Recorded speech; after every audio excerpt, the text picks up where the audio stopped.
Hello everyone, I am Sania. तो फिर चलिए इस किताब की पार्ट 3 का मतलब अध्याय 3 का पार्ट 1 शुरुआत करते हैं। ठंड का मौसम चल रहा था। माउंट ऑफ ऑलिव्स पर कड़ाके की सर्दी पड़ रही थी।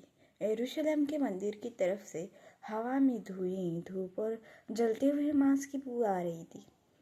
बेतपेज से कुछ ही दूरी पर पामिरा के पाथरोस का विशाल व्यापारिक कारवां आराम कर रहा था। काफी रात हो चुकी थी और उस महान व्यापारी का चहेता घोड़ा भी अब दाना पानी छोड़कर आराम कर रहा था। शांत तंबुओं की लंबी कतारों के पास जैतून के 4 पुराने वृक्ष थे, रखवाली कर रहे थे।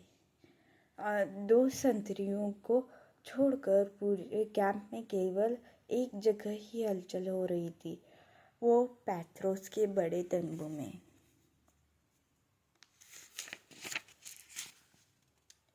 अंदर पैथरोस गुस्से में इधर उधर चहलकदमी कर रहा था।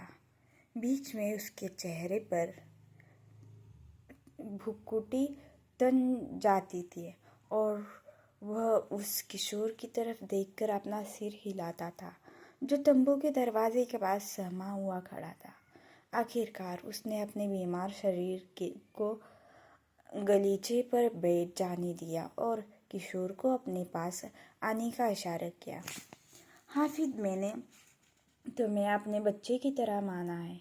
मैं तुम्हारी अजीबोगरीब ख्वाहिश सुनकर आश्चर्यचकित और हैरान हूँ। क्या तुम अपने काम से खुश नहीं हो? लड़की की आंखें गलीचे पर जमी हुई थी। नहीं मालिक, शायद हमारे कारवां के बढ़ते हुए आकार ने तुम्हारे लिए मवेशियों की देखभाल का काम मुश्किल कर दिया है। नहीं मालिक।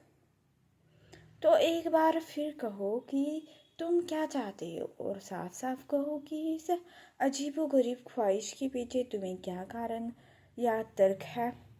मेरी इच्छा है मालिक कि मैं अपने मवेशियों की देखभाल करने के बजाय आपका माल बेचूं। मैं चाहता हूँ कि मैं हदाद, साइमन, कैलेब और दूसरे व्यापारियों की तरह बनूं। मेरी हसरत है कि मैं भी उनकी तरह बनूं। मैं भी आपका माल लेकर जाऊं और आपके तथा खुद के लिए बदले में सोना लेकर लौटूं। मैं अपनी ज़िंदगी संवारना चाहता हूँ, कुछ करना, कुछ बनना चाहता हूँ।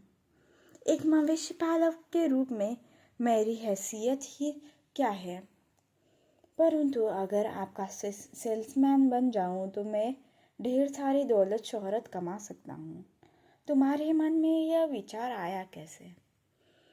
मैंने आपके मुंह से कई बार यह सुना है कि किसी और बिजनेस में अमीर बनने की इतनी संभावना नहीं है जितनी कि सेल्समैनशिप में। इसमें गरीबी से अमीरी तक का सफ़र चुटकियों में तय किया जा सकता है। पैथरोस ने सिर हिलाया और परंतु फिर उसने अपना इरादा बदल लिया। उसने अपने सामने खड़ी किशोर से सवाल किया, क्या तुम्हें भरोसा है कि तुम हदाद और दूसरे सेल्समैनों जैसे काबिल हो?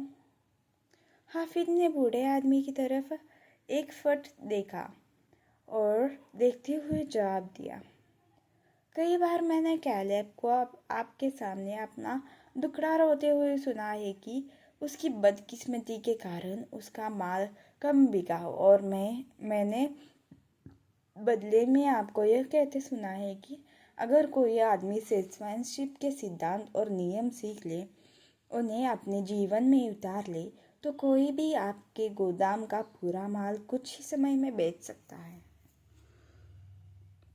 अगर आपको यह विश्वास है कि कैलेब जैसा मूर्ख, जिसे सब मूर्ख कहते हैं, इन सिद्धांतों को सीख सकता है, तो फिर मैं उन्हें क्यों नहीं सीख सकता?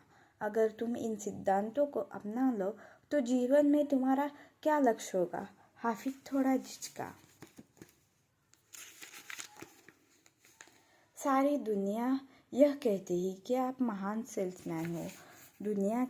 दुनिया ने कभी इतना बड़ा बिजनेस साम्राज्य नहीं देखा जितना बड़ा साम्राज्य आपने इकट्ठा किया है। अपनी सेल्समैनशिप की कला से।